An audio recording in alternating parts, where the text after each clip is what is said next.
Hello everyone, last week we discussed how to become successful if you haven't had the privilege or luck or financial resources to study art school. How can we be successful as a self-taught artist? Well, today we'll be talking about artists who were successful as a self-taught artist. Welcome to the top 10 most important self-taught artists of the contemporary era. Art history has known tremendous artists who were self-taught throughout the years. I believe the most famous examples are the modern artists Vincent van Gogh and Frida Kahlo. And if we do some research online, we also encounter some less established artists. However, to the query who are the most important self-taught artists of today or of the contemporary era, there is no conclusive answer. So we conducted a complete survey analyzing the artist biographies and their education of the top section, the top 200 artists. So we selected the top 10 artists who didn't have formal art training. And I must say, the results are very interesting and above all exciting. So let's discover the artists in question. Our first artist on our list is none other than Dan Graham. Born in 1942 in Urbana and passed away in 2022 in New York. Dan Graham contributed to the development of minimal and conceptual art with his multidisciplinary activities encompassing performance, installation, video photography, but also architecture, curating and writing. Even though being a highly influential literary personality in the art world, Graham did not receive any formal art education after high school. His self-education involved reading structuralist thinkers and literary critics and writers. As a result, Graham considers himself in the first place as a writer artist, contributing to various periodicals and reference publications in the art world. Graham was intrigued by the symbiosis between architectural environments and their inhabitants. He is best known for his glass and mirrored pavilions, hovering between sculpture, installation and architecture.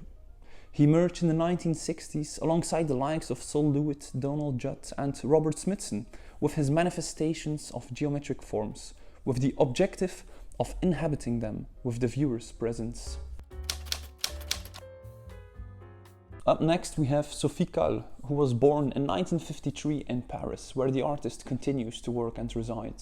Sophie Calle is a conceptual artist, photographer, movie director and even a detective, with the latter having a prominent role in her artistic practice.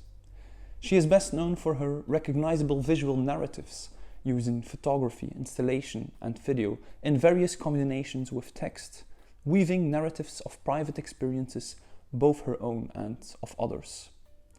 Calle never attended art school and sometimes even distances herself from the label of being an artist. Instead, she describes her artistic ventures as private games. And at first, she did not consider her private games as art. Think of following strangers in the streets of Paris or inviting them to spend a couple of hours in her bed. As a result, her work is marked by voyeurism and the public exposure of private experiences, resulting in an intriguing and impressive body of work in which the boundaries between the intimate and the public, fiction and reality, her art and her personal life dissolve ever more.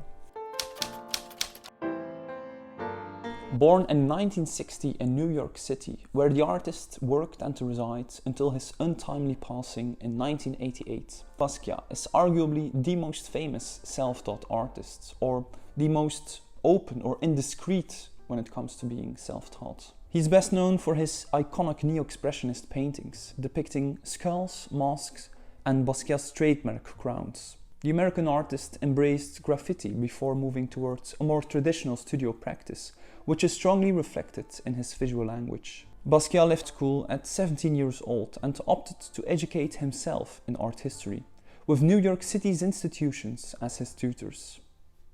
As a result, Basquiat developed a visual language filled with symbols and art historical references. Think of the references to his Caribbean heritage, but also classical themes and popular culture, providing tremendous intellectual depth in his dramatic works, resulting in early international recognition.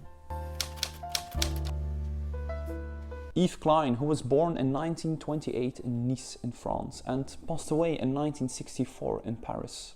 Klein is best known for his iconic ultramarine bluer than blue hue, known as International Klein Blue, or IKB. From painting IKB monochromes to developing a multidisciplinary practice encompassing sculpture and performance, Klein approached art as a trace of communication in which invisible truths are made visible. His adventure into the monochrome, aiming to liberate color from the prison that is line, the French artist was on a quest for absolute truths in his art, and to communicate them.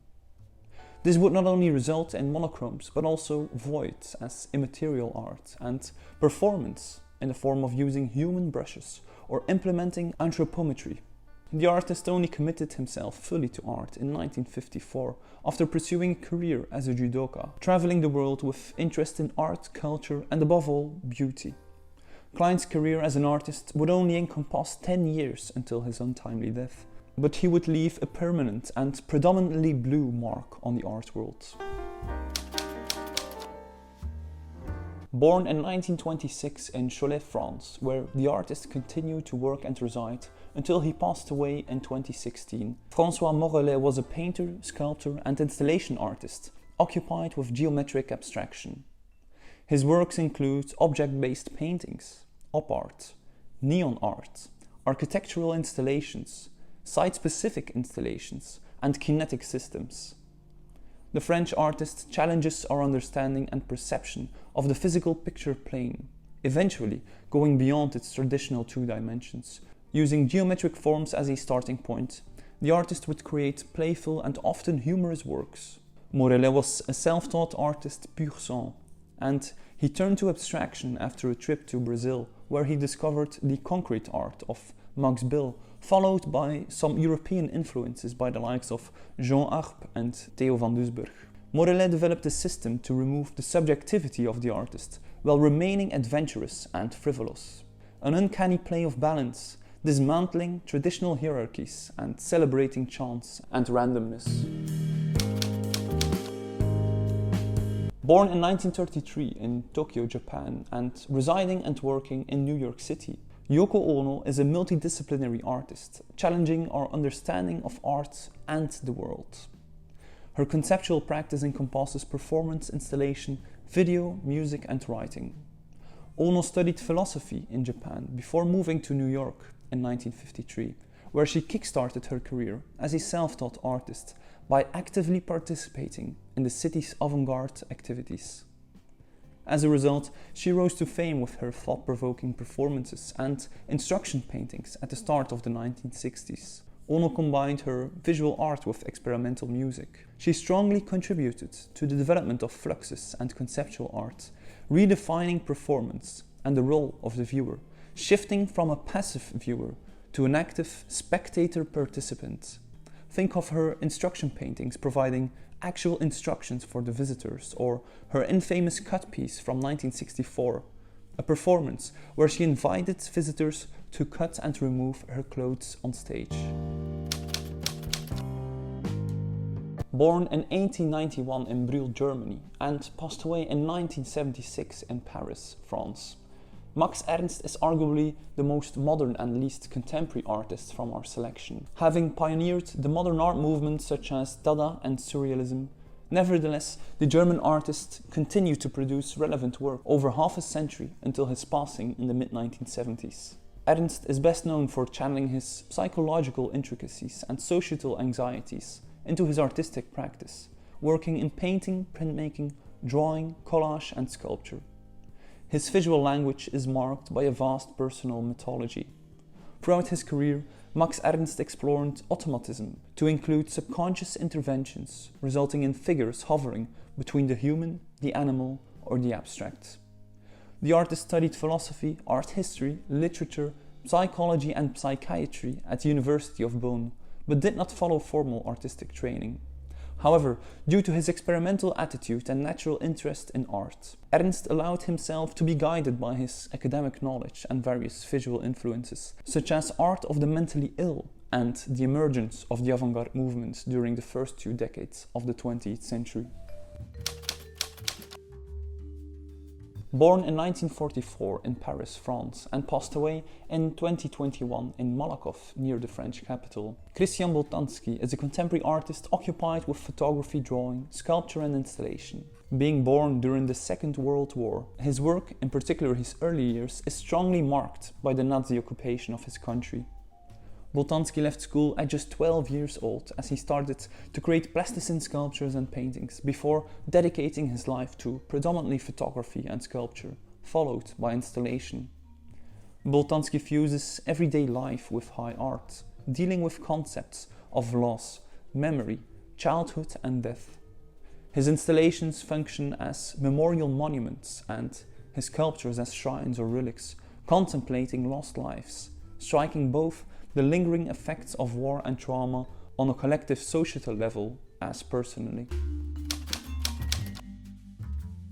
Born in 1930 in Hanover, Germany, and passed away in 1998 in Basel, Switzerland, Dieter Roth is one of the most influential and diverse artists of his generation, taking on artist editions in the forms of books, but also printmaking, painting, sculpture, assemblage, installation, video art, films, slides, sound recording, poetry, writing, and even music.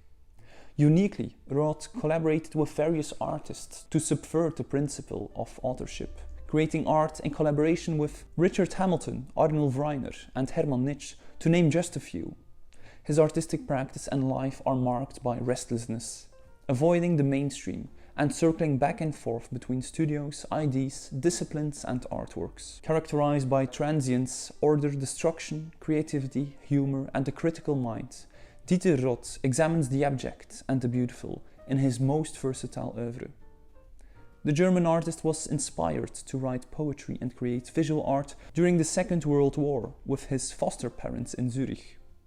The artist is self-taught, but also had an apprenticeship as a graphic designer, where he learned printing techniques before abandoning those principles to find his position in art and balance in life. Born in 1924 in Brussels, Belgium, and passed away in 1976 in Cologne, Germany, Marcel Broodthaers is one of the most influential conceptual artists and a truly charismatic figure. Broodthaers was only an artist during the last 12 years of his life, but he made an immediate and vast impact on the art world, influencing future generations of artists up to this very day. The Belgian artist is best known for his conceptual and experimental multidisciplinary practice, in which he explores the nature and meaning of language, using associations derived from words and images as a rhetoric strategy. His work takes form in poetry, film, books, writing, photography, slides, drawing, painting, sculpture, installation, and subtle performances.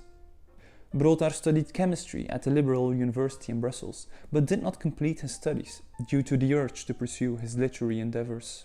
Broodthaers was an introvert, ambitious, quirky, and critical personality who failed in his first life as a poet, but then succeeded tremendously in his second as a self-taught artist. If you want to follow in the footsteps of these 10 illustrious names, make sure to watch our previous video on how to become a successful self-taught artist in just 6 steps next. Thank you so much for tuning in today. Feel free to support us on Patreon and please consider subscribing to stay posted for more contemporary art. Bye.